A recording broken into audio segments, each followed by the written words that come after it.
Speed is something that we are seeing now more than ever, especially in this era of AI. Speed is seductive. It gives you something visible to point to.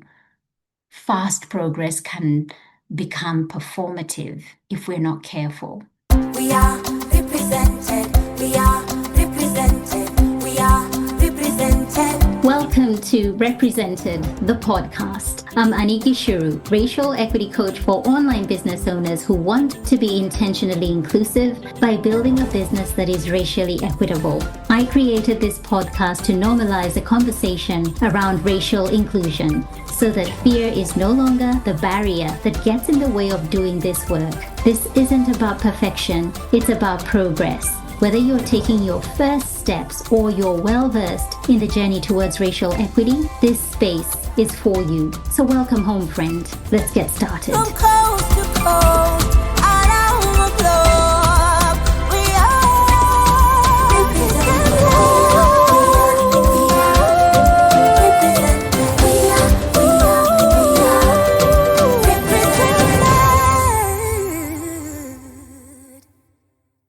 Hey, welcome back to another episode of Represented Podcast. In the last episode, we talked about how empathy can weigh you down and how compassion can hold you steady. And if you haven't listened, you know what to do. You know what I always say if you haven't listened to the previous episode. I need you to pause right now and go back and listen to that episode because it's particularly pertinent to heart-led space holders. Okay, today I want to continue that thread by talking about something many people struggle with when it comes to racial equity work. And that is the pressure to move fast in this work, the pressure to get it quickly, the pressure that you feel like you have to be further ahead than you really are. If you've ever felt unsure about your pace or wondered whether you are making progress in a meaningful way, this conversation is for you. Real change, especially racial equity work, has never been fast. It has always asked for patience, for endurance, and a willingness to keep returning. This episode is your reminder that slow does not mean stagnant. Slow often means steady. Remember the tortoise? The steady, slow pace wins the race. And steady is what changes people. It changes communities, and it even changes entire systems. So why does slowness feel so uncomfortable? I believe it's because we're conditioned to move quickly. The online business world celebrates speed. The coaching industry loves quick transformations. Social media rewards immediacy and loudness. So when you step into racial equity work, which moves at the speed of relationship and reflection, the contrast can feel jarring. You might feel behind. You might feel unsure. You might wonder why this feels harder than other things you do in business. You might also feel the tension between wanting to honor people and wanting to avoid harm. That tension alone can make you feel impatient. You want clarity, you want certainty, you want the reassurance that you're doing it right. But this work is not built on certainty. It's more about willingness on your part. And the discomfort that you feel, it's a sign that you're beginning. You are undertaking something new, and it will be uncomfortable. Most new things are. Yet, we have different expectations of ourselves when it comes to this work. I want to widen the lens for you and take you down memory lane.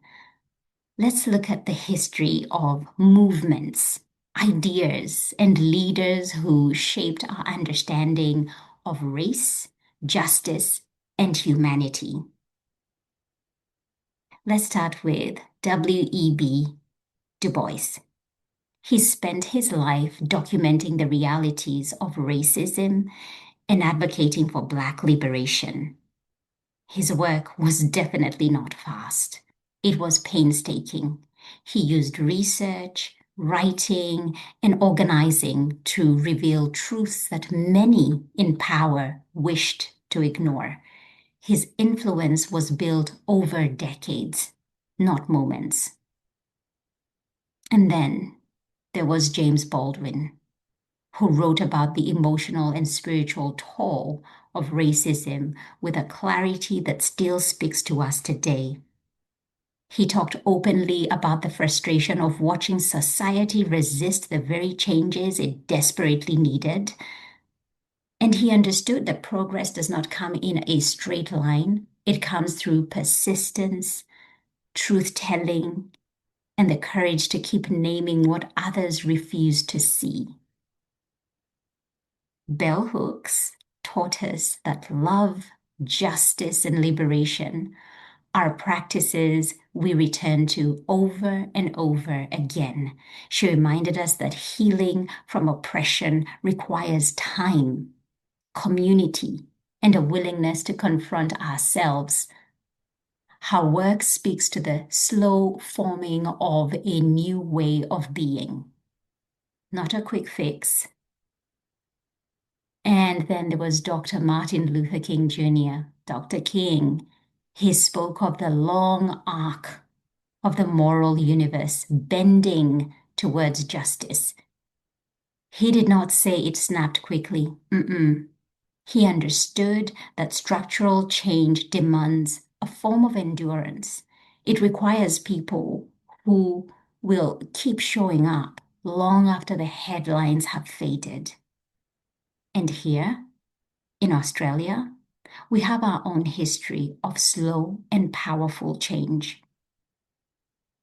Eddie Mabo fought for 10 years through the courts to challenge the legal fiction of terra nullius.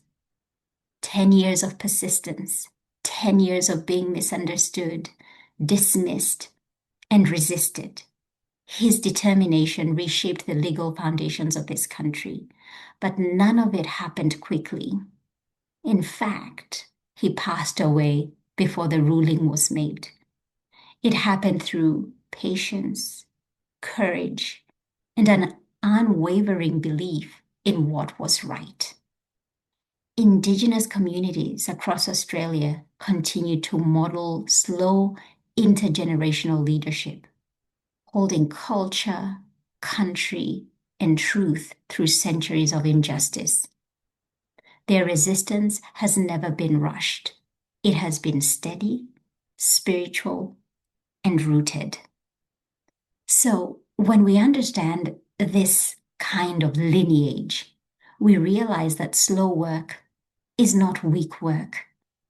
It is actually the kind of change that sustains.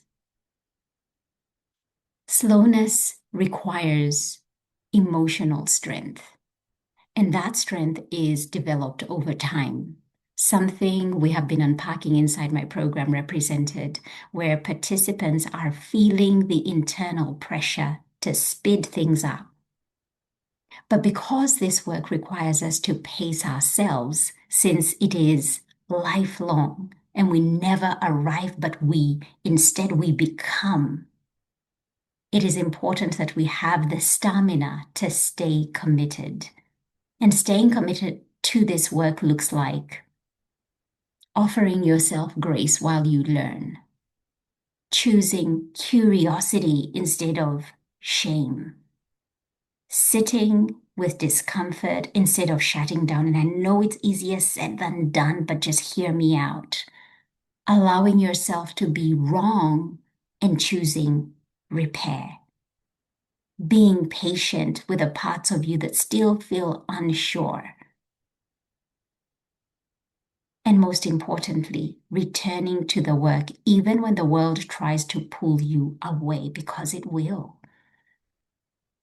These emotional muscles are what sustain long-term change. They keep you from slipping into performance. They keep you grounded in compassion, and we spoke about compassion deeply last week. And they help you move from perfectionism into practice. Speed is something that we are seeing now more than ever, especially in this era of AI. Speed is seductive. It gives you something visible to point to. Fast progress can become performative if we're not careful. It lets you say, look, I'm doing the right thing. But often it becomes about proving rather than growing. Fast progress can be driven by fear instead of conviction, more centered with the optics than the actual impact, focused on being seen rather than being aligned, and centered on the person taking the action, you, instead of the people harmed by inequity. Slowness, and what I've come to love about it is it protects you from rushing into actions that soothe your discomfort rather than honoring this work. It keeps you grounded in your values rather than perhaps the image that you have of yourself. This work is not about looking good, and a lot of people new to this work think this way. But it's actually about doing good, and doing good takes time. One of the most important things I want you to hear is this: your progress will rarely be visible in a way that you can screenshot or showcase, but it will be happening. And here's how to know you're growing. So you're growing when your questions are becoming more thoughtful, deeper. It's not just asking questions like, tell me what to do so that I can be more inclusive. Tell me what to do so that I am not causing harm. Tell me what to do so that I don't get in trouble. They become more deeper, thoughtful questions. You will know you're growing when you're noticing things that you once overlooked, things that you didn't even think of before. Now you're noticing them. You're looking around you within your community, within your circles of influence, and you're noticing things that you hadn't noticed before. You pause before reacting. You're less defensive and you're more open. You're choosing repair when you once chose silence or even complete avoidance. You are expanding whose voices and experiences shape your worldview. And I'm seeing this firsthand with my students right now.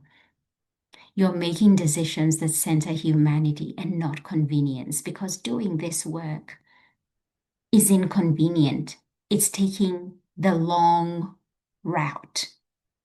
There's nothing convenient about this. And so these are not dramatic changes that you notice and you're like, oh, look how far I've come. They are subtle, steady shifts, but they change you from the inside out. And that's how you want this work to impact you. For those of you running coaching practices, creative businesses, and online communities, slow consistency will show up in a very, very practical way.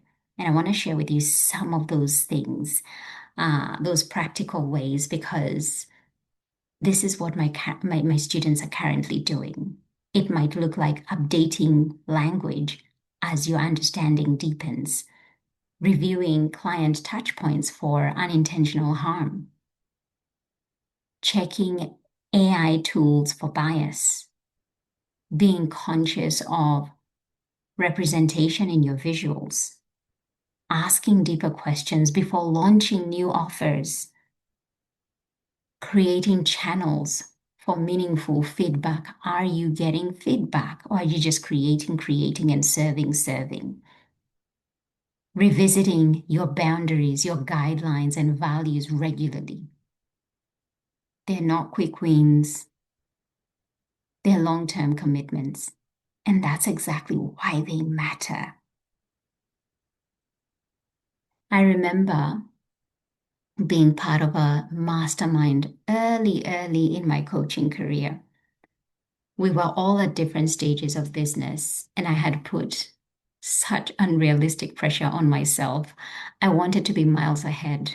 I was looking at business owners who were years, if not decades ahead of me, and I was comparing my beginning to their middle. And I was setting myself up for failure. I thought I was inspiring myself, but I wasn't. And that's the danger of the times we live in when we have access to people's highlight reels and we're seeing and we're watching and we're like, oh my gosh, that's what they're building. That is incredible. How do I get there today? Not tomorrow. Tomorrow will be too late. How do I get there today? And that's just unrealistic. What I came to realize, kicking and screaming, is that building a strong foundation is what I needed. And to do that, it takes time, and it required me to embrace slowness. Slowness which I resisted with every fiber of my being. But looking back now, slow is medicine. It is the antidote to burnout. And now I embrace slow. My name is Annie Slow. I embrace slow because my focus is not on proving anything, but rather fueling what I value in my life right now. As you continue on this journey of racial equity, I want you to remember something. You're not meant to rush this. You're meant to stay connected to it. The most meaningful change you can create comes from the steady choices you make again and again and again. It's those subtle shifts, consistent practices, courageous decisions rooted in care. And because this work can feel heavy, confusing, and lonely at times, I know I've felt it. I want to remind you that you do not have to navigate it on your own. Community is what holds you accountable. It keeps you grounded. And it supports you to keep learning. If this conversation speaks to you and you want to be part of a space where this work is explored deeply and compassionately, you are welcome to join the waitlist for the next round of Represented. And you can find that at the link anigishiru.com/represented. That will be in the show notes. And it would be my honor to support you in there. Until next time, take care. We are represented. We are represented. We are represented. Thank you so much for tuning in. Why don't you go ahead and hit that subscribe button and leave a review so this podcast can reach more online business owners, and together we can begin to normalize racial inclusion in the online coaching space. I'd love to acknowledge the traditional owners of the land where this podcast episode was recorded, the Wiradjuri people in central New South Wales, Australia. Music produced in Nairobi, Kenya by Patrick St. P. Mbaru and Kambua Mathu. Vocals by Joanne Matata. Represented from coast to coast.